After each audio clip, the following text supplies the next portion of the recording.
कवठेकणचा दसरा दिवस पहिला. नवरात्रोत्सव आणि दसरा महोत्सवाला सुरुवात.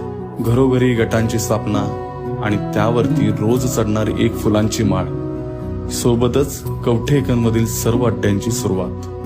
या दिवशी दारूकामातील सर्व हत्यारांची विधिवत पूजा करून महाराजांच्या फोटोसमोर नारळ वाढवून सालाबाद प्रमाणे दारूकामास सुरुवात म्हणजे अड्ड्याची सुरुवात होते. खरं तर या उत्सवात गावातील सर्व जाती धर्माच्या लोकांचा सहभाग असतो. गावातील सर्वच गल्ल्यांमध्ये या प्रकारे अड्ड्याची सुरुवात होते. म्हणूनच सर्वसमावेशक आणि सामाजिक सलोख्याचा उत्सव म्हणून कवठेकणचा दसरा ओळखला जातो.